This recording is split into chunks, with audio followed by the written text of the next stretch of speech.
ये क्या ऐसा प्रॉब्लम बताया। दादा ने सुना, फिर धीरे से पूछा कि मान लो कि इसके साथ शादी नहीं हुआ है और आपके रिजर्वेशन कंपार्टमेंट में बैठ जाए तो क्या करेंगे? तो एक दो बार समझाएंगे, नहीं समझाए तो हाथ पकड़ के उतार देंगे, क्योंकि मैं पटेल हूँ, क्षत्रिय हूँ, बनिए जैसी भाषा मेरी नहीं। तो दूसरा प्रश्न किया कि मान लो कि इसके साथ शादी नहीं हुआ, यहाँ हुआ है लेकिन डिवोर्स हो गया, अब वो एक्सपायर हो जाएगा तो कितना दुख होगा? तो बिल्कुल नहीं होगा। फिर त्रिराशि बनी। ये क्या कहना चाहता है कि जब सब रिलेटिव इकट्ठे हुए, एक दूसरे को देखा, पसंद किया, डिसीजन हुआ कि इसके साथ शादी करना है, तो परिचय करो, तो इसको मिलो ये मेरी वाइफ है, इसको मिलो ये मेरा हस्बैंड है, तो तुरंत आती चली, साइकिल चली, my wife my husband, my wife my husband. उस हिसाब से शुरुआत में सुख होता है, तो इसमें चेंजेस आता है तो फिर दुख होता है। बोला कि अब क्या करने का है? तो जैसे मेरी वाइफ ऐसा वाटी डाली थी, अब उल्टा बोलो कि नो है मेरी वाइफ, नो है मेरी वाइफ। उसको बोला 2 दिन में प्रॉब्लम सॉल्व। ये आरोप करते है नहीं, साइकोलॉजी है, आरोप करते। सभी जगह पे आरोप है। कैसे है? चलो आप करते हैं तो हमको प्रश्न आएगा, तो आप करते हैं तो आप कभी भी आपको मरने नहीं देंगे। मृत्यु होता है तो साबित होता है कि आप करते नहीं। तो आप करते हैं तो प्रश्न होगा कि आप बीमार नहीं पड़ेंगे, लेकिन बीमार पड़ते हैं। यानी अभी भी करते नहीं थे, पहले भी करते नहीं थे और आने वाले करना भी करते नहीं, केवल आरोप करते हैं, केवल आरोप। ये आरोपित भाव निकल गया है तो स्वभाव में आ गया, काम हो गया। फिर बोलते कि आप बोलते हैं, हम बोलते हैं, लेकिन बहुत जगह पे कुछ बोलना है लेकिन बोल भी नहीं सकते, और नहीं बोलना है तो चुप भी नहीं रह सकते। ऐसा है। अब सोचते हैं तो हम सोचते हैं तो बुरे विचार नहीं आना चाहिए, लेकिन आते और जाते नहीं। अच्छे विचार बुलाते हैं लेकिन आते नहीं। यानी मन वचन का है आपके हाथ में नहीं है, केवल आरोप है। इतने सारे सहयोगी इकट्ठा होता है तब वो बोलने का आता है, करने का आता है, तो केवल भ्रांति है। ये भ्रांति निकल गई, यानी अहंकार चला गया, यानी आशीर्वाद मिल गया। ये समझना है, साइंटिफिकली समझना है। तो जैसे मेरे ख्याल से अभी एक पिक्चर में मेरे ख्याल से ये रामायण आते, इसमें डायलॉग है नारायण का खोराक क्या है? अहंकार को खाना, अहंकार को खाना। तो यहाँ अपने अहंकार को खाना है, यानी अहंकार आपका ले लेते हैं, अहंकार का ले लेते हैं। तो अहंकार भी आपको मालूम नहीं पड़ता है, कहने के आप ऑप्शन खोलते हैं। ऑप्शन खोलते तो एक अहंकार से अलग होते हैं, एक अहंकार से जुड़ते हैं। तो उस हिसाब से अलग अलग रॉन्ग मान्यता है। जब तक रॉन्ग मान्यता है तब तक 4 गति और 84 लाख योनि का बन पड़ता है, और राइट मान्यता हो गई, राइट बिलीफ हो गई तो 4 गति और 84 लाख योनि से। हमारा कैनेडा जाना हुआ था तो ऐसे वातावरण बहुत अच्छा बना, जैसे यहाँ वातावरण बना है बहुत अच्छा बना। मैंने ऐसे बात छेड़ दी कि आपको भगवान बनना है, जॉब पड़े भगवान कैसे बन सकते? इम्पॉसिबल। मैंने दूसरे को पूछा आपको भगवान बनना है, वो भी बोल गए भगवान कैसे बन सकते? इम्पॉसिबल। अब पहले आदमी ने जो जवाब दिया इम्पॉसिबल, वो कर्ता भाव के हिसाब से डॉक्टर बनना है, क्या इंजीनियर बनना है, क्या बिजनेस बनना है, बिजनेसमैन बनना है, तो भी इतने साल निकालेंगे तब बनेंगे। और दूसरे आदमी वो साधन संपन्न, तो उसको लगा कि मेरे को भगवान बनना है तो सब त्याग करना पड़ेगा। उस हिसाब से डिप्लोमेटिक भाषा में जवाब दिया, और वो कर्ता भाव में जवाब दिया।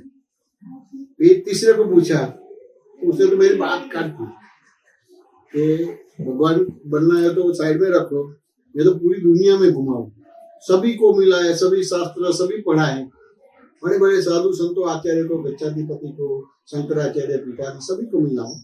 और मेरे को एक अनुभव से तारण निकला है कि जानवर को जानवर बनने का नहीं बोला, लेकिन इंसान को इंसान बनने का बोला है। तो अभी इंसान बनना तो बहुत अच्छी बात है, ऐसी मेरी बात काट। मैंने 12-15 साल के बच्चे को पूछा कि आपको भगवान बनना है, तो मैं 1 मिनट सोचने के बाद जवाब देता। सोचा भी, बोला कि नहीं, मेरे को भगवान नहीं बनना। मेरे को प्रश्न करा गया कि क्यों ऐसा जवाब आया, क्योंकि भाई भगवान बनूं मेरे को आराम नहीं मिलेगा। क्यों? क्योंकि सबको सुख देना है। कहने वाले पूछा तो फिर भगवान वहां आता है, सबको सुख देता है, दुख ले लेता है, फिर वहां रात हो जाती तो इंडिया में सुबह होती, तो वहां से फिर ज्ञान आता है। सभी देशों में दिन रात अलग अलग है, यानी मेरे को आराम ही नहीं मिलेगा, यानी मेरे को भगवान नहीं बनना है। तो चारों ने अलग अलग तरीके से जवाब दिया। बात समझ रहे, यानी किसी ने मेरे को हाथ नहीं दिया। तो अबे जो जुआ खेलते तो पासा डालते ना, दूसरा पासा डाला कि आपका नाम क्या है, तो उसने बोला मेरा नाम तुषार है। तो आप क्या पढ़े? मैंने अलग तरीके से, आप इंजीनियर पढ़े? तो आप ऐसे क्यों बोलते? मेरे को आप जन्म से इंजीनियर नहीं है। तो जन्म से नहीं, यानी क्या हुआ, जो जन्म से नहीं है वो बनने के लिए आपको कुछ करना पड़ेगा, और जो है उसके लिए तो कुछ नहीं करना, समझ गए ना? तो उससे बात बनी, तो जो है उसके लिए कुछ नहीं हुआ। और मैं इंजीनियर नहीं हूँ, किसी का हस्बैंड नहीं हूँ, किसी का फादर नहीं, तो कुछ करना पड़ेगा। तो इससे भी बात बनी। उसके बाद मैंने एक प्रश्न छेड़ा कि आत्मा जन्मता है कि अहंकार जन्मता है? तो बोला कि आत्मा जन्मता है। तो आत्मा जन्मता है, आत्मा को काट नहीं सकते, भिगो नहीं सकते, डांट नहीं सकते। कभी अहंकार जन्मता है। मृत्यु किसका होता है? अहंकार का होता है। देखिए, अहंकार जन्मता मरता है, आत्मा जन्मता मरता है ही। इतना रियलाइज कराना है। ये कहने कोई सहयोग आता है कि मैं मर गया, मेरे को बताओ, ये वाक्य से भी जैसी दृष्टि से सुखी बन जाती है। लेकिन आप भगवान है ही, जीवात्मा बोलते हैं। बहिर्मुख दृष्टि यानी जीवात्मा, अंतर्मुख को दृष्टि होगा तो जीव भाग का विलय होगा। आप नहीं ना भगवान बनने के लिए क्या करना है ही। ये तो संयोग के दबाव से आपको ये साइकोलॉजी फ्री होगी। इस हिसाब से दादा भगवान ने बताया कि सारा जगत मेंटल हॉस्पिटल है। इस हिसाब से बताया है कि मैकेनिकल प्रॉब्लम को प्रॉब्लम नहीं बोलता है, मेंटल प्रॉब्लम को प्रॉब्लम बोलता है। इसका दृष्टांत से समझना है। मेंटल प्रॉब्लम क्या मैकेनिकल प्रॉब्लम। देखिए, मेंटल प्रॉब्लम यानी मान लो कि आपको कैंसर हुआ, तो जैसे आपको मालूम पड़ेगा तो उससे पहले आपको कैंसर यानी मैं मर गया, तो मनोवैज्ञानिक असर चालू हो गया। तो ये एक मेंटल प्रॉब्लम होगा। तो हमारे एक सत्संगी है, उसको करीबन 35-40 साल की उम्र में कैंसर हुआ। तो दादा भगवान उसकी विधि करते थे, फिर हमको बोलते कि जब जाओ उसको ऑपरेशन थिएटर में ले जाओ, ऑपरेशन कर। तो अभी जो मेरी बात थी वो उसको दे देते थे, समझा 5 फीट देते थे, समझा दिए। तो वो उसके वहाँ 11 साल तक सत्संग होता, उसने ट्रांसफर और जगह वहाँ भी होता था। तो वो उसके फ्रेंड्स है ना, बोले कि मैं तो नहीं बोल सकती, लेकिन सत्संग में धीरे से उसको बता देने का आपको कैंसर। तब दादा भगवान तो नहीं थे, अब मेरे को उसकी विधि प्रार्थना करनी है, कैसे करूं?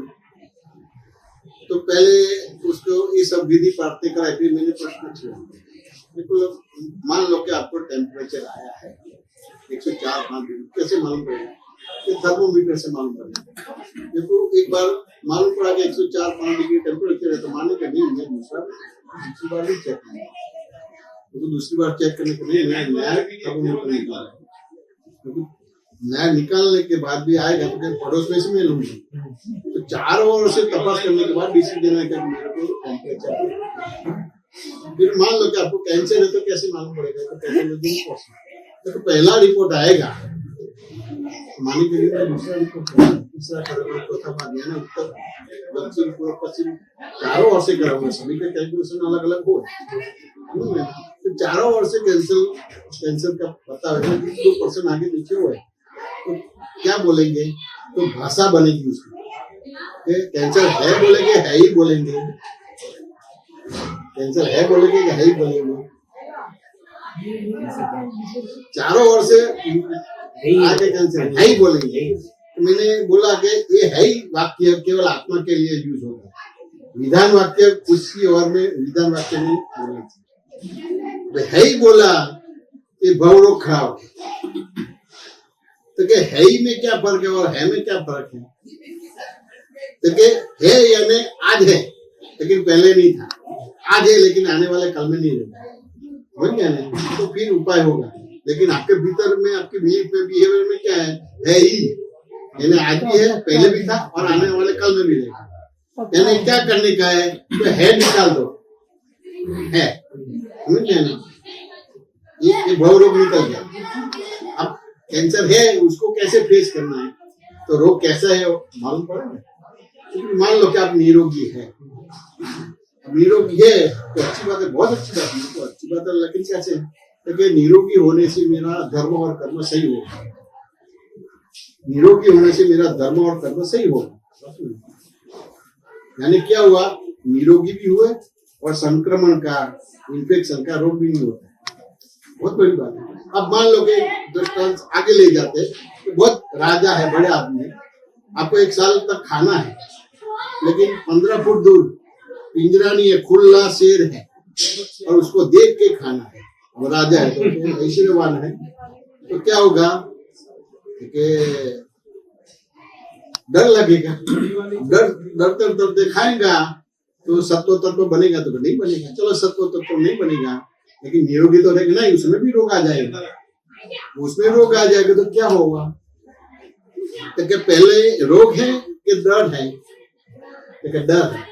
अब डर निकालने की कोई भी फैकल्टी है, स्पेशलिस्ट है, स्पेशलिस्ट, लेकिन डर निकालने की कोई फैकल्टी नहीं।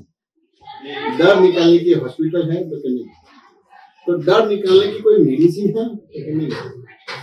तो वहां फिर आया कृष्ण भगवान कहते हैं पर धर्म भयावह मामेकम सर्ववर्ग, पर धर्म भय करने वाला है तो मेरे सब में गया, आत्मा में आ जा, तो ये स्वधर्म में आ गया, इन्हें रोग बीमारी से। अब आत्मा धर्म है तो आत्मधर्म को समझना है, क्योंकि आप जो करते हो आत्मधर्म नहीं है, देह का धर्म है, अहंकार का धर्म है। आप देखते और बोलता कि मैं नहीं देखता, आप काम करता तो मैंने और चलता तो मैंने, लेकिन पर धर्म को खुद का धर्म मानते, पर धर्म के हिसाब से ये भवरोग खराब है। अब भवरोग नहीं है तो शारीरिक, मानसिक, आर्थिक, सामाजिक कोई रोग होगा नहीं। मैंने मेंटल प्रॉब्लम सॉल्व किया, ये सत्संग के जरिए भी सभी बच्चे की मेंटल प्रॉब्लम सॉल्व होगा। हाँ, फिर भी ये टाइप की परंपरा नहीं है उपदेश देने की, कोई किसी का जो भगवत गीता का रेफरेंस देना है, वेद का रेफरेंस देना है, आगम या कुरान बाइबल का, अच्छी बात है, लेकिन बच्चों की डे टू लाइफ में क्या बात है उसका रेफरेंस देगा तो उसको तुरंत नहीं लगेगा। तो ये मेंटल प्रॉब्लम सॉल्व हो गया, मैकेनिकल प्रॉब्लम सॉल्व नहीं, तो आपको दिक्कत नहीं करेगा। एक पैर कट गया तो एक पैर तो है, 2 पैर कट गया पूरा शरीर तो है, एक हाथ कट गया तो एक हाथ तो है, पूरा शरीर निकल गया मैं तो हूँ। पॉजिटिव तो कभी आते ही नहीं, नेगेटिव होते नहीं, मैं बर्बाद हो गया, मैं खलास हो गया, ऐसा हो गया, ऐसा हो गया। जैसी दृष्टि होगी ऐसी सृष्टि बन जाएगी। तो कहने के उसको समझाता हूँ, कोई आपका नुकसान करने वाला भी नहीं है और कोई आपको हेल्प करने वाला भी नहीं है, केवल भ्रांति है, ये मेरे को हेल्प करेगा, ये करेगा, भ्रांति है। मान लो कि मैं दृष्टांत से पूछा कि मान लो कि आपको किसी को 1 लाख रुपया देना है, आपके पास पैसे है लेकिन डिपोजिट है, अब 10-15 दिन के बाद वो मैच्योर होने वाला है तो भी ब्याज चला जाएगा, तो इनमें आपकी साख अच्छी है तो कोई भी आपको क्रेडिट देता है तो ले लिया।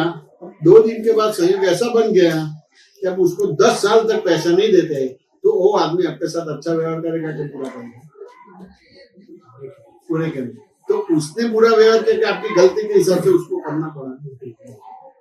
अब वही दृष्टांत को दूसरी ओर से समझना है कि मान लो कि महीने के जगह आपने 1 वीक में ही दे दिया है तो वो आपके साथ बुरा व्यवहार करेगा नहीं।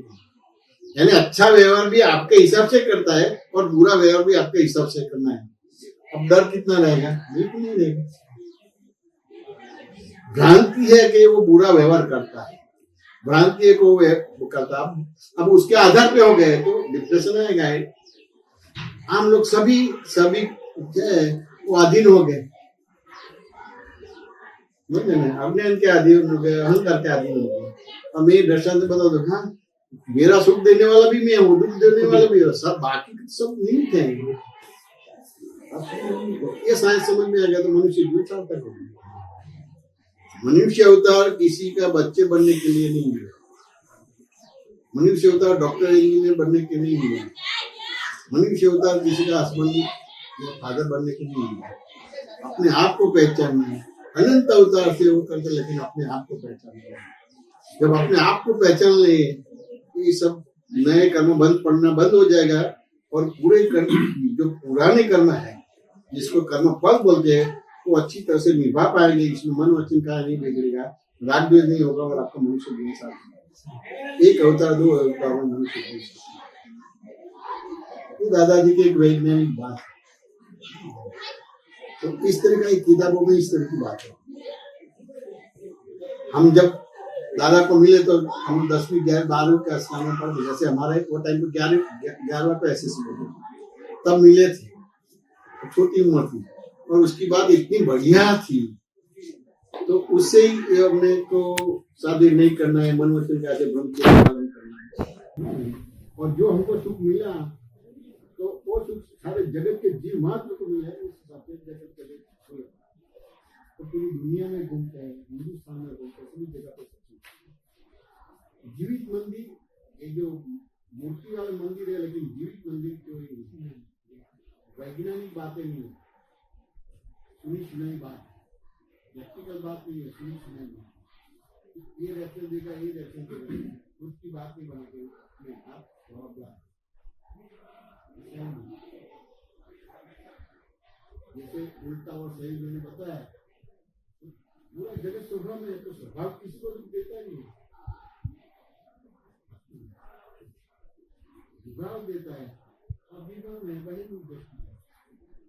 ये समझ में आ गया तो समाधान है।